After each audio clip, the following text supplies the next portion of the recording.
páistí! Donach anseo, inniu, scéal an léamh, Múinteoir Molly arís, atá sí ag an zoo, cadí dhéanamh sí, céanáis anmhithe ag siise, agus a rang sa zoo inniu. Tádom agus feicimíd. Ag an zoo de Múinteoir Molly. Chuirhíonn sin, agus na hambithe go léir. Ag an zoo le Múinteoir Molly.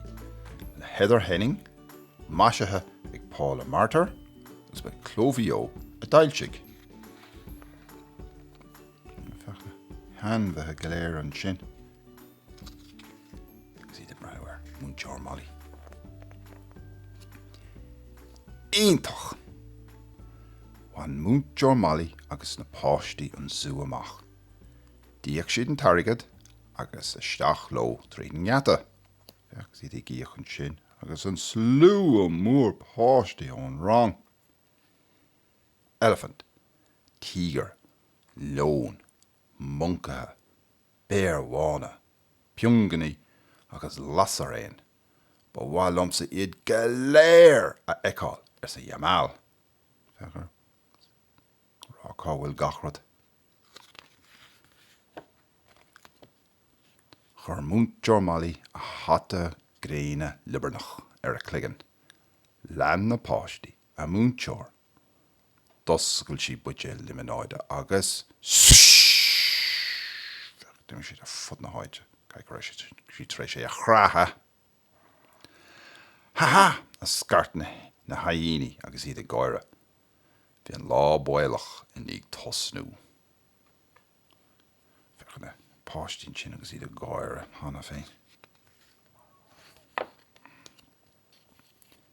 Léamh, plab, búil, sláunig, ag rinke mar elephant, ag léamh mar kangaroo, ag ri mar hebre, ag sláunú mar nahar neve. Tá sé seo spraoil as a róisín.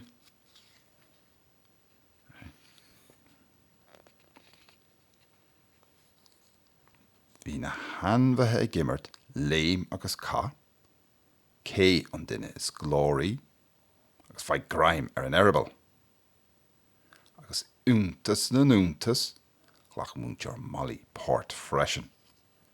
Fechar agus í eitiil tríd néir, graim má dangan aige. Ar sin, Fé na páistí. Breanú sús orthaí, is isig breanú a nús orthú siúd.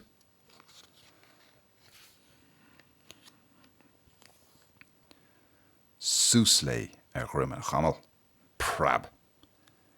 Launig sí síos, stoc an elephant. Fuii! Feach sin, woo! Leabhar sí leis an alligator. Pop! Ris sí thar an leon. Well, nach rithá féin, an béal mór air. Nína go raibh sí trééis rit tras, go tappi, thar an leon. Bhí an ghrian te. Hí Múinteoir Molly faoi chrán agus duillecha. Bhain si de a hata gréine libernach agus chuir sí lena taobh. Sin. Díirchan sin ar an talamh. Gad a bheith am ús an sin. Moncaí beag. Lúbhic agus cromhic muid a maréan leis na moncaithe. Ri, cas agus tit is a yamal. Fechar ag bugar nos moncaithe. Tá sé trééis dot ús an chrán. Tá sé síos ar gogardaí. Agus fechas gach duine ag lúb mór hímpel. Tám ar fád.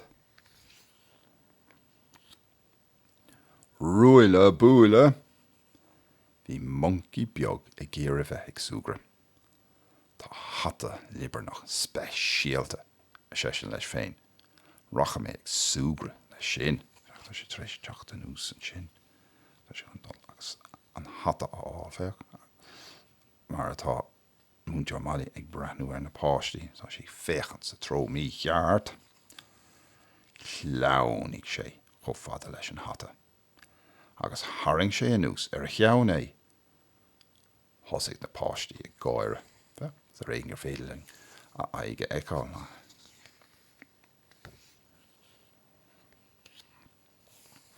Nach tua tá dána a moncaí mhaigh as a Múinteoir Molly. Fan go mhaigh ort. Rihan múinteoir agus na páistí le chéile. A le héad tá rása. Scur a moncaí agus hit sé geann a chuis. Ach, níor scail sé leis an hata. Hata go doch daingan ina lámh agus ag rith chu tapaíocht is féidir leis. Agus gach aine ag rith ina dheag feadh na páistí go léir agus Múinteoir Molly. A bhfuil má hata!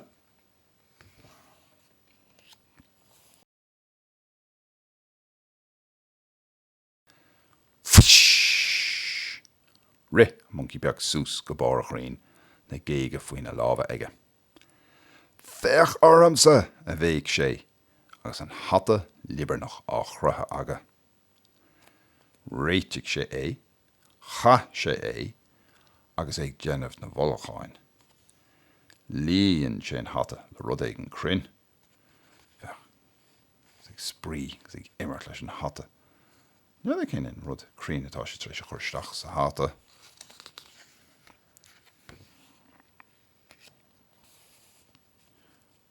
Trop, trop, trop. Cha an moncaí beag rud ag an crua agus crin. Freab sé, agus scior sé, agus bhúil sé in ag crin. Is ar éigen go bhúil sé Múinteoir Molly. Cha sé tras an sin do bhúil sé dilóga. Stacha goine an crown agus spec na bhúil sé. Ceann Múinteoir Molly agus thump, thump, bump. Agus an tain. Honnig agléir an tain agus dimigh sé freisin.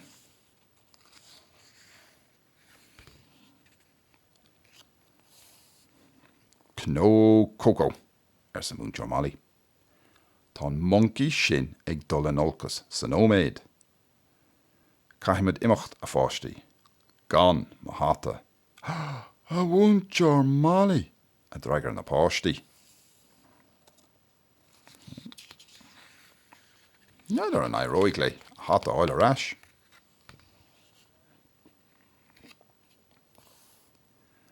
Cha an moncaí beag an hata liber nach síos agus thosaigh sé ag suagra. Le pan de dathúil, le cacatú sásta, le cuireann pécóige bródúil, agus le paróid chóirdiúil. Panda. Agus an cacatú, fechar an cuireann pécóige agus na cléití álintáir sin nó súla nach bhfuil. Agus an paróid chóirdiúil. Tá bonós cion. Tá sé seasamh bonós cion. Tá sé in am dul bhaile. Teochaigh muid arás ríis a moncaí mhaigh sa Múinteoir Molly. Agus caithfidh mé hata liber nach. Thug an moncaí hata arás de. Fech an moncaí rá slán. Nei.